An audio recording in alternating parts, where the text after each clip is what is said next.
কে কার খবর নেয়? স্বার্থপর এই দুনিয়ায় কেউ কারো খবর নেয় না দোস্ত। এই স্বার্থপর দুনিয়ায় কেউ খবর নেয় না। তুমি যেদিন মরে যাবা, আমি যেদিন মরে যাব, সেদিনও পৃথিবীতে সূর্য উঠবে, চাঁদ উঠবে, এই গাড়ি চলবে, সিএনজি চলবে, অটো চলবে, দোকানপাট খুলবে, ব্যস্ত মানুষ সব বাজার ব্যবসা ঠিকই চলবে, সব দৌড়াচ্ছে, শুধু আমি নিস্তব্ধ, শুধু আমি থেমে গেলাম। আমার হাত আর নড়ে না, পা আর নড়ে না, আমার আর চোখ খোলে না, আমার আর জিন্দিগির কোন স্পন্দন নাই। এরই নাম দুনিয়া, এরই নাম দুনিয়া।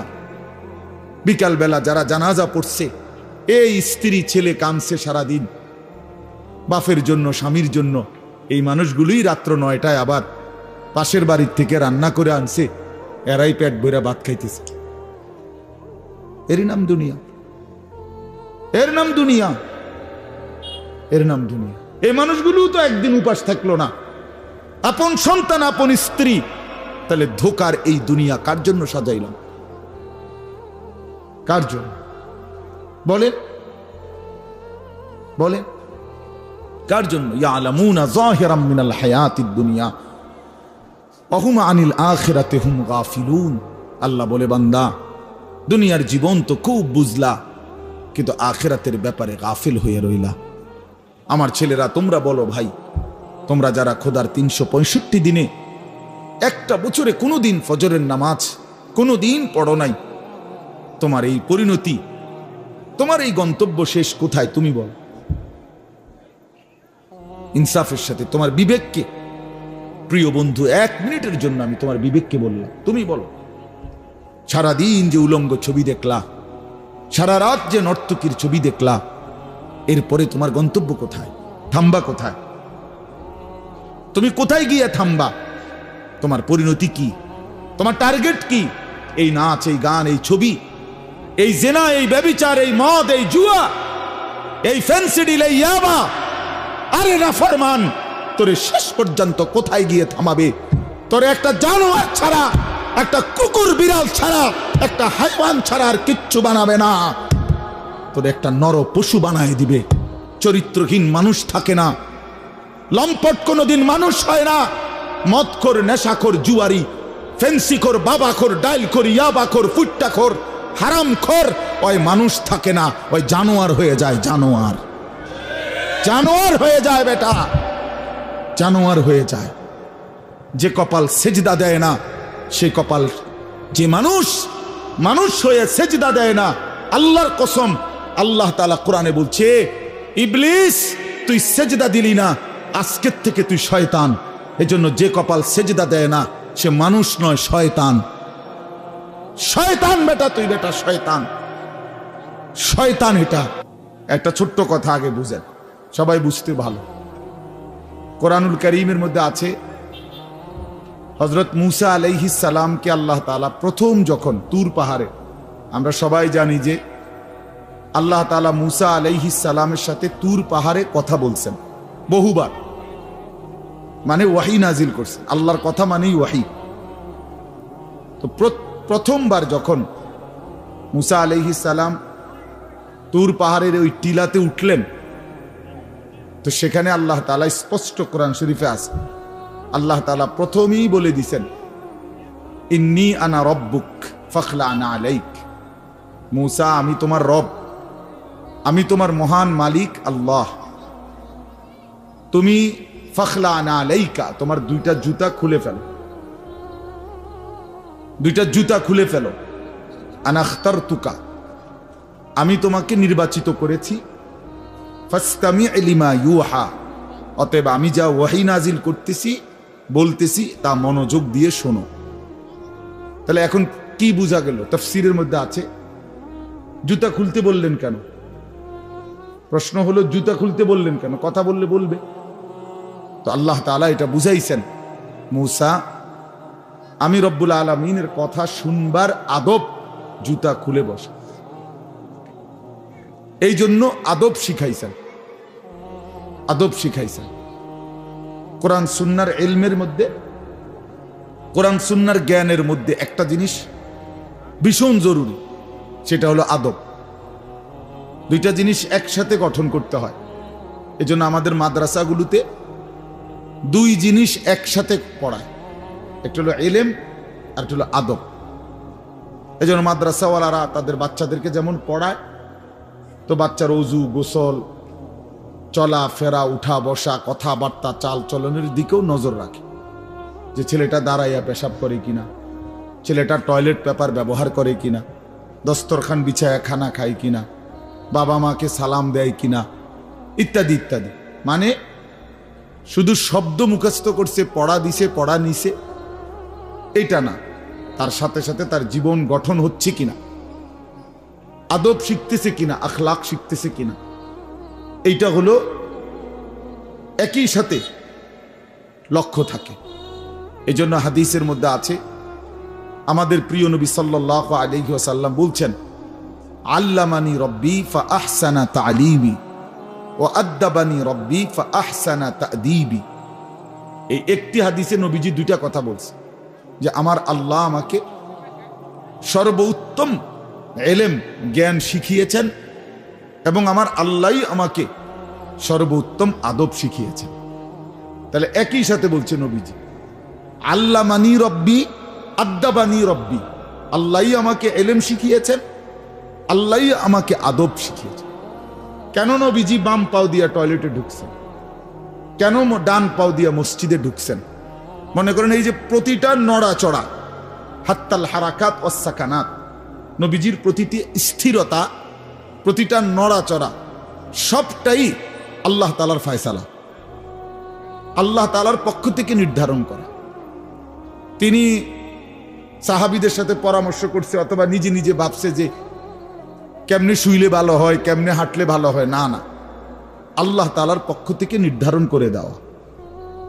এই জন্য বাপ, এটা জরুরি বিষয়। এটা আল্লাহর কোরআনের মজলিস, বরকতময় মজলিস। এখানে জুতা খুলে আল্লাহর কথা শুনলে বরকত হবে, এটা আদব। সবাই যারা মুসা আলাইহিস সালামের ওই ঘটনাটা জানে, কোরআন শরীফে স্পষ্ট আছে যে তখন প্রচন্ড ঠান্ডা ছিল, ভীষণ ঠান্ডা, কুয়াশা, নিচে বরফ। মুসা আলাইহিস সালামের স্ত্রী, ওই যে শোয়াইব আলাইহিস সালামের মেয়ে, যাকে তিনি 10 বছর পরে বিয়ে করে আনতেছিলেন, উনি প্রচন্ড শীতে কাঁপতেছিল। এই সময় মুসা আলাইহিস সালাম একটু আগুনের তালাশে তুর পাহাড়ের ওই টিলার মধ্যে উঠছিলেন। স্ত্রীকে বলছে, ইন্নী আনাস্তু নারা, আমি একটু আগুন তালাশ করে আনি, যদি আগুনটা আনতে পারি তাহলে আগুনের মধ্যে যদি তোমার শরীরে একটু সেঁক দাও, তাহলে গরমটা আর শীতটা একটু কম লাগবে। মানে সে শীতকালে আগুন দিয়ে আগের দিনে খুব ছিল, তাহলে বোঝা গেল এত ঠান্ডা, এত প্রচন্ড শীতে যে কাঁপতেছে। কিন্তু এরপরেও আল্লাহ তাআলা বললেন, আগে জুতা খোলো। অথচ এই ঠান্ডার মধ্যে জুতা না খুললে ভালো ছিল, কিন্তু এরপরও আল্লাহর কথা শুনবার আদব, জুতা খুলে শুন। হাদিসের মধ্যে কথা স্পষ্ট আছে, আল্লাহ নবী সাল্লাল্লাহু আলাইহি ওয়াসাল্লাম কখনোই খাবার জুতা পরিহিত অবস্থায় খাইতেন না।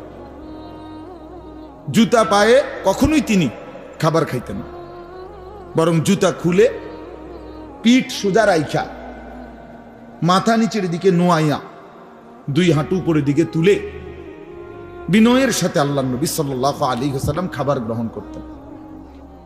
নবীজি নিজে বলতেন, আকুলু কামা ইয়াকুলুল আবদ, একজন গোলাম তার মনিবের সামনে যেরকম বিনয়ের সাথে খানা খায়, আমি আমার মহান আল্লাহ পাকের সামনে এভাবে খানা খাই। ভাইয়া, আদব, আদব অনেক বড় জিনিস। আল আদাবু খাইরুন কুল্লু, আদব পুরাটাই কল্যাণ। রাসূলুল্লাহ সাল্লাল্লাহু আলাইহি ওয়াসাল্লাম বলছেন, মা নাহালা ওয়ালিদুন ওয়ালাদাহু মিন নুহলিন মিন আদাবিন হাসান। তোমরা তো বাংলাটা বুঝলা না,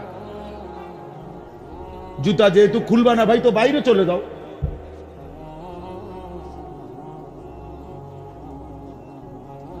আশ্চর্য মানুষ। না না, অনেকের আছে গাদ্দারি স্বভাব, যে আমি যেমনি আছি এমনি শুনবো।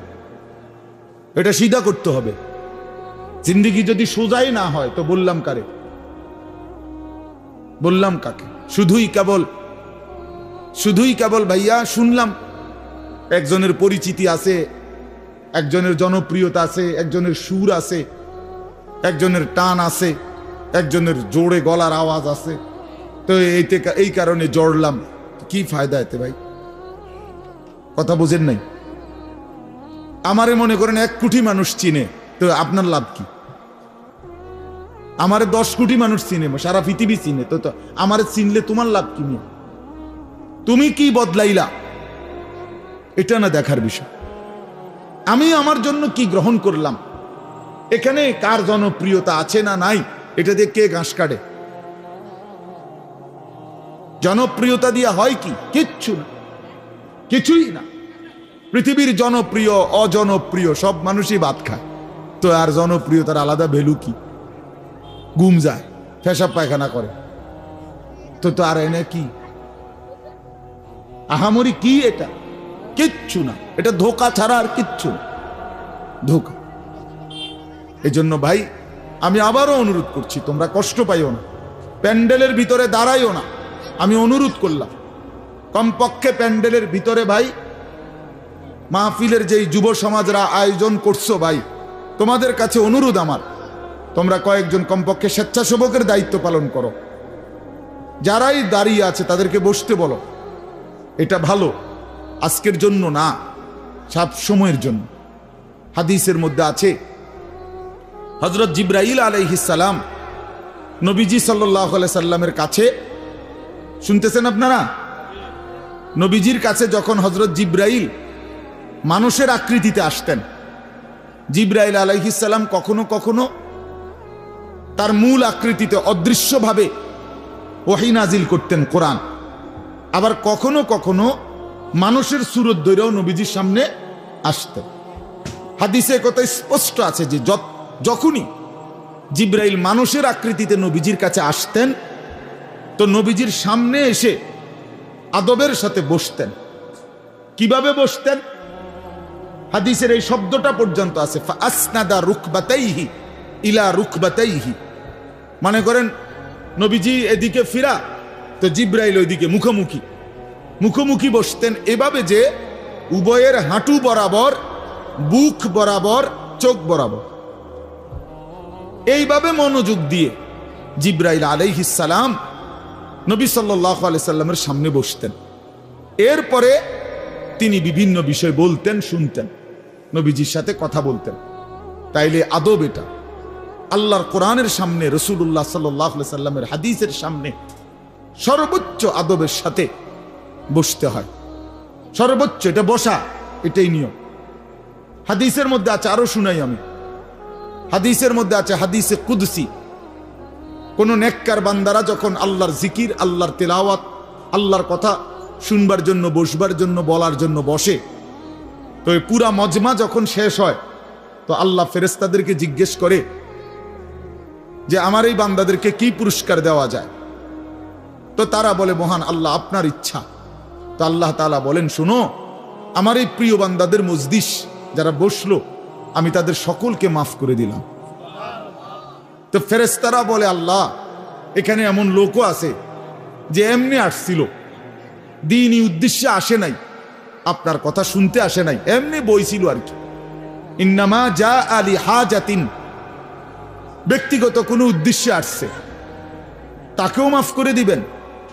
তখন আল্লাহ তাআলা বলেন হাদিসে কুদসি, হুমুল কওমু লা ইয়াশকা বিহিম জালিসুহুম। এই শব্দটা বুঝাইতে চাই। আল্লাহ তাআলা তখন বলেন, আমার প্রিয় বান্দাদের মজলিস, তো এজন্য হুমুল কওমু লা ইয়াশকা বিহিম জালিসুহুম, এমন কওম, যে কওম, আল্লাহ বলে আমার নেক বান্দাদের মজলিস এমন মজলিস যেখানে যেই বসছে আমি আল্লাহ কাউকে বঞ্চিত করি না, কাউকেই বঞ্চিত করব না, বরং ফেরেশতারা শোনো, আমি সকলকেই মাফ করে দিলাম। তাহলে এইখানে কথাটা কি?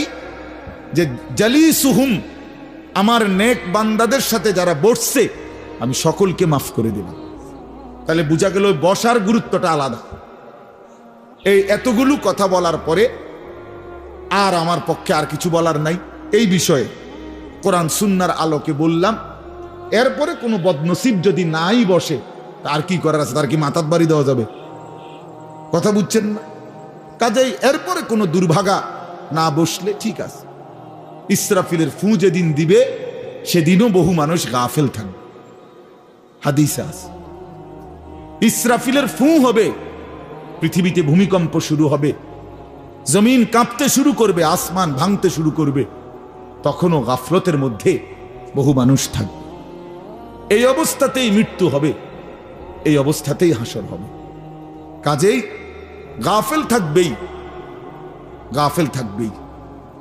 এই জন্য আল্লাহ তাআলা আমাদের প্রত্যেককে আল্লাহর কথা, কোরআন সুন্নাহর কথা মনোযোগ দিয়ে আন্তরিকতা নিয়ে শুনবার তৌফিক দান করেন।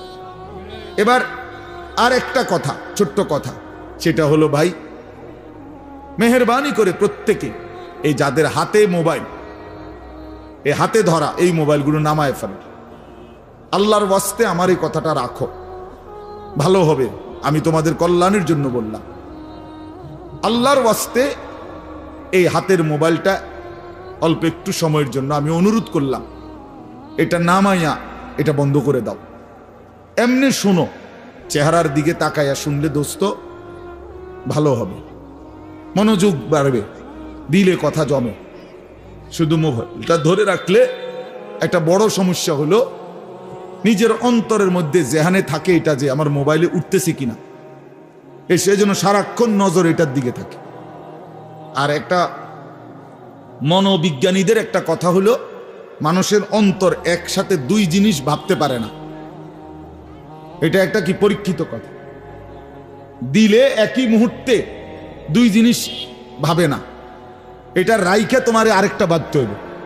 তাহলে এখন যেহেতু তোমার ফিকিরে মনোযোগ মোবাইলটাতে উঠতেছে কিনা ঠিক মতো, তাহলে আর নিজের জন্য কিছু গ্রহণ হবে না। মোবাইলে উঠছে ঠিক আছে, সুন্দর, আওয়াজও ক্লিয়ার হইছে, পুরা বয়ানটাও উঠছে, তো এরম তো ওয়াজ লাখ লাখ আছে মোবাইল। নিজের জন্য কি হলো? আমার দিলের জন্য আমি কি নিলাম?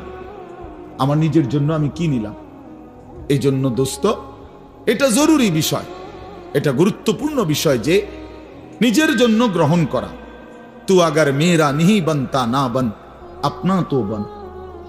ভারতীয় উপমহাদেশের একজন বিখ্যাত বুজুর্গ বলছেন, সৈয়দ আবুল হাসান আলী নদভী রহমতুল্লাহ আলাই, হে যুবক, যদি তুমি মানুষের কল্যাণ, সমাজের কল্যাণ, কারো কোনো উপকার যদি করতে নাও পারো, আপনা তো বন, নিজের ভালোটুকু তো করো, নিজের কল্যাণটা তো কমপক্ষে ভাবো, নিজেরে কমপক্ষে সুন্দর বানাও। আমি কে? আমি কোত্থেকে আসলাম? আমারে কে বানাইলো? আমি কোত্থেকে আসলাম? কেন বানাইলেন? আমি ফিরে যাব কোথায়? প্রতিনিয়ত দোস্ত, বন্ধু আমার, বাপ আমার, যে মানুষগুলো কবরে চলে যায়, তাদেরকে কে নিয়ে যাচ্ছে?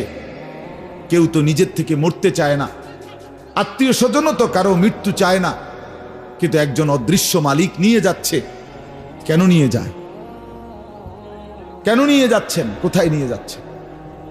এজন্য প্রিয় বন্ধু, বাপ, এটা আমাদের ভাবা উচিত, এতটুকু যে আমি নিজের কমপক্ষে ভাবি, আপনা তো বান। কোরআনুল কারীমে আল্লাহ বলছে, ইয়া আইয়ুহাল্লাযীনা আমানু আলাইকুম আনফুসাকুম, হে ঈমানদারগণ, মুমিনগণ, তোমরা নিজেকে নিয়ে নিজেকে সাজাও, গড়ো। আলাইকুম আনফুসাকুম, নিজেকে মজবুত করে ধরো, নিজের ভালোটুকু করো, নিজের সৌন্দর্যটুকু বুঝো। কোরআনুল কারীমে আল্লাহ বলছে, ভাইয়া, ওয়ালা তুলকু বিআইদিকুম ইলা তাহলুকা, হে আমার বান্দা, নিজেকে নিজে ধ্বংস করে দিও না, নিজেকে নিজে বরবাদ করে দিও না। একটা মোটর সাইকেল, অনেক ছেলে পেলে, আমি প্রায় সময় বলি, আমার এতটা মায়া লাগে যে হায়, নিজে একটা মোটর সাইকেল এইভাবে চালায়, মনে হয় একটা কুত্তাও এভাবে দৌড়ায় না, এত দ্রুত গতি। আহা সন্তান, অ্যাক্সিডেন্ট করলে তো তোমারই পাওটা ভাঙ্গা যাবে, অ্যাক্সিডেন্ট করলে তোমার মাথাটা ফাইটা যাবে, অ্যাক্সিডেন্ট করলে তুমি তো রক্তাক্ত হয়ে যাবে। এতটুকু ভালো যদি না বুঝে এই পাগল, এই মাতাল, কি পরিমাণ মাতাল, এ কি পরিমাণ মাতাল! খুব জোরে চালাইলে মানুষে দেখবো, মানুষে দেখতে দেখতে তো তুমি গেছোই গা, তো কি দেখতো মানুষে? এটা দেখবো কি? তা তুমি দেখবার আগে তো তুমিই তো দৌড় দিছো কুত্তার মতো, তো তোমার কি তা চাইতো মানুষ? কি দেখবো এটা? এটা দেখার কি আছে এটাতে? আস্তাগফিরুল্লাহ, আস্তাগফিরুল্লাহ। এরকম অসংখ্য বিষয় আছে যে তুমি যদি মনে করো দিবানিশি চরিত্রহীনতার মধ্যে ডুবে গেলা, উলঙ্গ ছবি, নর্তকীর নাচ, জেনা, ব্যভিচারের দৃশ্য দেখলা, সারা রাত সারা দিন মোবাইলে, প্রিয় বন্ধু আমার, ভাই আমার, তুমি একবার ইনসাফের সাথে ভাবো যে এর পরিণতিতে তোমার হালাত কি হবে। তোমার শরীর, তোমার যৌবন, তোমার যৌন শক্তি, তোমার যৌবনের সক্ষমতা, এটা যখন প্রয়োজনের মুহূর্তে হারায় যাবে, তুমি যখন